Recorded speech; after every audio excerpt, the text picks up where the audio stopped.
Hello everyone, welcome to my YouTube channel the Priya diaries. I hope आप सब अच्छे होंगे। हमारी स्टोरी का नाम है तकदीरी। उसका एपिसोड 9 होने वाला है। अगर आप सबको स्टोरी पसंद है तो वीडियो को लाइक करें, शेयर करें एंड कमेंट में ज़रूर बताइए कि आपको स्टोरी कैसी लगी।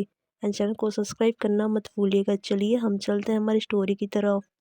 राठौड़ मैंशन। रात के करीब 10 बजे अक्षिता घर आई। उसकी नज़र हॉल में सोफे पर बैठी अपनी मॉम पर पड़ी जो उसी का इंतज़ार कर रहे थे। वो सीधा उसकी मॉम के पास गई। अक्षिता बोलती है, मॉम रूही को होश आया? हाँ आ गया है, बट वो कुछ खा नहीं रही है। उसे मेडिसिन भी लेनी है बट वो कुछ सुनने को तैयार ही नहीं है। अक्षिता की मॉम परेशान होकर बोला, मॉम आप आराम कीजिए, मैं उसे देखती हूँ। इतना बोलकर वो अपने रूम में जाने लगी। तभी पीछे से उसकी मॉम बोलती हैं, बेटा मुझे पता है तुम जल्दी गुस्सा हो जाती हो बट उसे कुछ भी मत बोलना। अक्षिता ने कोई जवाब नहीं दिया और अपने कमरे में चली गई। उसके कमरे में जाते ही वहाँ पर बैठी नर्स कमरे से बाहर चली गई। स्वीट हार्ट, अक्षिता ने उसके सर पर हाथ रखना चाहा पर उससे पहले ही रूही ने उसका हाथ झटक कर अपना फेस दूसरी तरफ घुमा लिया। अक्षिता का हाथ हवा में ही रह गई। उससे गुस्सा और तकलीफ दोनों एक साथ महसूस हुई बट उसने अपनी फीलिंग्स को कंट्रोल किया और रूही के सामने शांति से बैठ गई। Ruhi look at me. Akshita ने उसके फेस को पकड़कर अपनी तरफ घुमाने की कोशिश की पर रूही ने फिर से दूसरी तरफ अपना फेस घुमा लिया। अक्षिता ने गहरी सांस ली और उसके मासूम से फेस को अपने दोनों हाथों में भरकर अपने सामने कर लिया और उसकी आंखों में देखते हुए बोला, नाराज हो मुझसे? नहीं, नाराज नहीं हूँ बट आई हेट। रूही ने अभी इतना ही बोला था कि अगले ही पल अक्षता ने उसके होठों में अपना होठ रख लिया और किस करने लगी। रूही की आंखें बड़ी हो गई। उससे इस बात की बिल्कुल भी अंदाजा नहीं थी। वो बस अपनी आंखों में आंसू लिए अक्षता की आंखों में देखती रही और अक्षता आंखें बंद करके उसके होठों को किस करते हुए अपने गुस्से को शांत करने की कोशिश कर रही थी। ना जाने कितने टाइम तक वो दोनों एक दूसरे को किस कर रहे थे। जब रूही को सांस लेने में दिक्कत हुई तो उसने अपने हाथ को उठाकर अक्षता के शोल्डर पर रखना चाहा, बट ड्रिप लगे होने की वजह से उसके हाथों में एक दर्द की लहर उठी और उसने अपनी पकड़ अक्षता के शोल्डर पर टाइट कर लिया। जब अक्षता को एहसास हुआ तो उसने रूही को छोड़ दिया और उसके फोरहेड से अपने फोरहेड को लगाकर धीमी सी आवाज़ में बोली, दोबारा से ये वर्ड बोलने की कोशिश भी मत करना रूही, वरना इसकी पनिशमेंट ना ही तुम सह पाओगी ना ही मैं। नहीं, मैं बोलूँगी। I hate you. I hate you Akshita ji. I hate you. वो अपने बढ़ते हुए सांसों को काबू करते हुए बोली और अक्षता के फेस पर ना चाहते हुए भी एक छोटी सी स्माइल आ गई। स्वीटहार्ट, एक बार ठीक हो जा, फिर मैं तुम्हारी कही हुई हर एक कड़वे शब्द का बदला प्यार से लेने वाली हूँ। I promise. अक्षिता उसके लिप्स की तरफ फिर से बढ़ने लगी लेकिन उससे पहले ही रूही ने जो बोला उसे सुनकर वो शॉक रह गई। I hate you Akshita Singh Rathore. Ruhi ने गुस्से में अपने साइड टेबल पर रखे हुए सारे सामान को नीचे फेंकते हुए चिल्लाकर बोला, I hate you. I hate you Akshita Singh Rathore. मुझे तुमसे नफरत है। Don't try to we touch me. आपके लिए किसी की जान लेना, किसी को मारना छोटी बात होगी पर मेरे लिए नहीं। किसी अजनबी को भी चोट लग जाती है तो मुझे तकलीफ होती है। और आपने तो मेरी वजह से मेरे ही कॉलेज के किसी लड़के को मारने की कोशिश की। रूही। अक्षता ने कुछ बोलना चाहा बट रूही ने उसकी एक ना सुनी। डोंट, एक वर्ड भी नहीं। अभी के अभी मेरे कमरे से बाहर जाइए। रूही ने अपना फेस दूसरी तरफ घुमा लिया। उसकी आंखों में आंसू थी। अक्षिता ने अब कुछ भी बोलने की कोशिश नहीं की और उस कमरे से बाहर चली गई। अक्षिता के बाहर जाते ही रूही पीलो में अपना फेस छुपा कर रोने लगी। अक्षिता के कमरे के साइड में और एक कमरा था। अक्षिता उस कमरे में चली जाती है। अक्षिता उस कमरे में जाने के बाद चिल्लाते हुए उस कमरे की सारी चीजें को इधर उधर फेंकने लगी। उससे बहुत तेज गुस्सा आ रही थी, बट किस पर ये उसकी समझ से बाहर थी। रूही पर, जिसने अभी अभी उससे इतने ज्यादा कड़वे शब्द बोला, या फिर यूवी पर, जिसने रूही की जान लेने की कोशिश की, या शायद खुद पर, जो रूही से इतने रूडली बात किया और उसकी वजह से उसकी एक्सीडेंट हो गई। दिन ऐसे ही गुजरने लगे और रूही धीरे धीरे ठीक होने लगी, बट अभी तक उसने कॉलेज जाना स्टार्ट नहीं किया था। लगभग 3 हफ्ते गुजर चुके थे, लेकिन इन 3 हफ्तों में रूही ने एक बार भी अक्षिता से बात नहीं किया था और ना ही उसका चेहरा देखा था।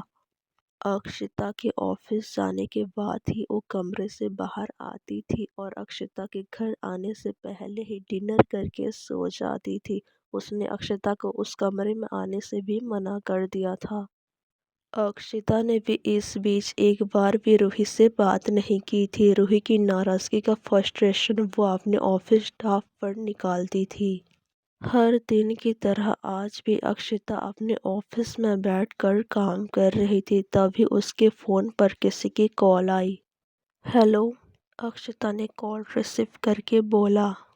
हेलो माय डियर फ्रेंड, कैसी हो? दूसरी तरफ से किसी की आवाज़ सुनकर अक्षिता को बहुत ज़्यादा गुस्सा आ गया। यू भी? अक्षिता ने गुस्से में बोला। अरे रिलैक्स, अपनी दोस्त पर इतना ज़्यादा गुस्सा? तुमने तो शादी भी कर लिया। सोचा था तुम्हें सबसे बेस्ट गिफ्ट दूंगी। ट्रस्ट मी, मैंने उसकी तैयारी भी कर ली थी, बट पता नहीं कैसे पूरा का पूरा प्लान स्पॉइल हो गया। बट डोंट वरी अक्षिता, अभी बहुत टाइम है, कभी ना कभी वो सरप्राइज मैं तुझे देकर रहूंगी। दूसरी तरफ से यूवी हंसते हुए बोल रही थी, जिसे सुनकर अक्षिता का गुस्सा पल पल बढ़ते ही जा रही थी। अक्षिता उसके बोले हुए बातों का मतलब अच्छे से समझ रही थी। उसकी सरप्राइज का मतलब रूही की जान लेना थी। अगर उससे एक खरोच भी आई तो तेरी वो हाल करूंगी कि तुझे अपनी पैदाइशी पर अफसोस होगी। मजबूर हूँ, वरना अभी के अभी तेरी जान ले लेती। मजबूर तो मैं भी हूँ, वरना ये सब बोलने के लिए तू भी जिंदा नहीं होती। अक्षिता सिंह राठौड़ शगुन के दिए हुए वादे में बंधी हूँ, वरना अभी तक तेरी नामो निशान मिटा चुकी होती। मैं भी उसी की ही लिहाज करके चुपचाप हूँ, वरना तो तुझे उस दिन मार देती जिस दिन तुमने रूही का एक्सीडेंट करवाया था। तुम मुझे मारो या ना मारो, लेकिन तेरी जान की जान तो मेरे ही हाथों जाएगी, बिल्कुल उसी तरह जिस तरह तूने मेरी जान को मारा था। मैंने शगुन को नहीं मारा, वो सिर्फ तुम्हारी ही नहीं मेरी भी कुछ लगती थी। कितने सालों से मैं तुम्हें एक ही बात समझाती आ रही हूँ, मैंने उसे नहीं मारा। तो अब मुझे समझाना छोड़ो और अपनी जान की फिक्र कर, क्योंकि कभी भी उसकी जान जा सकती है।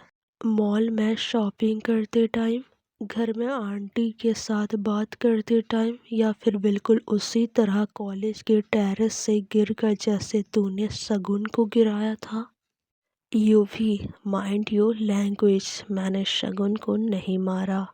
यू भी अक्षता फोन पर बोलती रही, बट तब तक कॉल कट चुकी थी।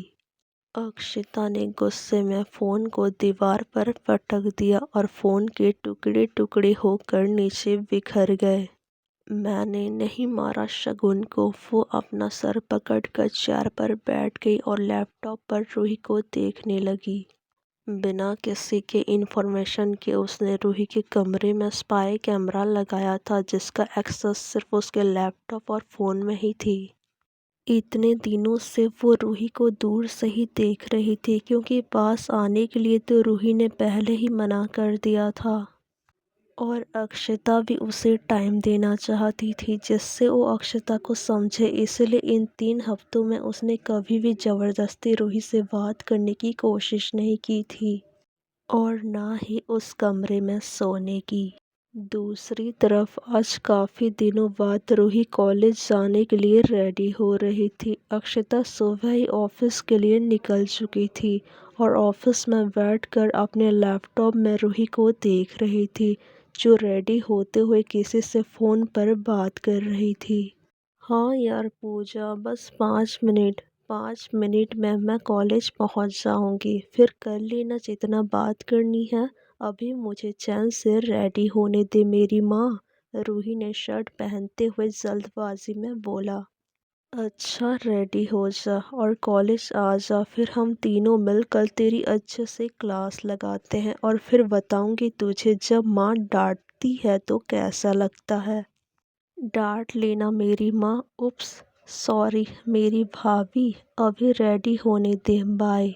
रूही ने कॉल कट किया और जल्दी से रेडी होकर बैग लेकर कॉलेज के लिए निकल गई। कॉलेज पहुंचते ही सबसे पहले उसके तीनों पलटन यानी खुशी, पूजा और आयुष ने उसे एक साथ गले लगा लिया, फिर उस पर बरस पड़े। रूही, तेरी एक्सीडेंट हो गई और तूने हमें बताया भी नहीं। बता, तू ठीक तो है ना? ज़्यादा लगी तो नहीं? आयुष उसकी फिक्र करते हुए उसके सर पर हाथ फेरते हुए उससे पूछा। आयुष भैया, आई एम फाइन। अभी क्लास का टाइम हो रहा है, देन सब अपने अपने क्लास की तरफ चले जाते हैं। आज पूरा दिन क्लास में रूही शांत रही, वही हाल लंच में और कॉलेज ओवर होने के बाद भी थी। उसके तीनों दोस्तों ने नोटिस किया, वो बहुत ही ज़्यादा अपसेट दिख रही थी। हमेशा की तरह ना ही उसका चुलबुलापन था और ना ही उसका नॉनस्टॉप बोली। अगर रूही एक बार शुरू हो जाए तो रुकने का नाम ही नहीं लेती थी। बस चपड़ चपड़ बोलती रहती थी, बट आज ऐसा कुछ भी नहीं था। ये एक्सीडेंट का असर था या अक्षता की दूरी की, ये तो बस रूही ही जानती थी। कॉलेज से घर आने के बाद रूही सीधा अपने रूम में चली गई। उसने चेंज भी नहीं किया और गुस्से में अपने बैग को बेड पर फेंक कर बालकनी में लगे झूले पर बैठकर बाहर गार्डन में देखने लगी। आप बहुत ज़्यादा बुरी हो अक्षता। आपने मुझे मनाने की कोशिश भी नहीं की और ना ही मुझे सॉरी बोला। सच्ची में आप बहुत ज़्यादा बुरी हो, रूही खुद से ही बोली और उसकी आंखों में आंसू आ गई। पता है अक्षता जी, मैं इस शादी को नहीं मानती और मैं तो आपसे डाइवोर्स लेना चाहती थी। बट पता नहीं क्यों, बट आई मिस यू।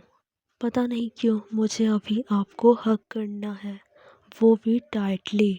मैं आपसे बहुत ज़्यादा नाराज़ हूँ क्योंकि आप बहुत बुरी हो। बट आपको पता है, जब से मैं आपसे नाराज़ हुई हूँ ना, तब से एक दिन भी अच्छे से नहीं सो पाई हूँ मैं। फिर से आपकी बाहों में अच्छे से सोना चाहती हूँ। आई hate you, but I don't know why I miss you so much. मेरे दिल और दिमाग में बहुत कुछ चल रही है। आप मुझे अच्छे लगने लगे हो, but at the same time आप मुझे बुरी भी लगती हो। प्लीज़ मेरे पास आओ ना और मेरी कन्फ्यूज़न दूर करो प्लीज़। अक्षिता जी कम ना। वो रोते हुए खुद से ही बोले ही जा रही थी। इतने दिनों में भले ही वो अक्षता से कितनी भी नाराज़ हो, कितनी भी नफ़रत क्यों ना करती हो, पर अपने दिल में उठ रहे फीलिंग्स को कैसे संभाले। उसका दिमाग अक्षता से नफ़रत करने के लिए मजबूर कर रही थी, पर उसका दिल, वो तो अक्षता को ही चाहती थी। वो इन्हीं ख्यालों में उलझी हुई थी, तभी किसी ने उसके शोल्डर पर हाथ रखा। वो पीछे मुड़ी तो सामने अक्षता की मॉम खड़ी थी। मम्मी जी।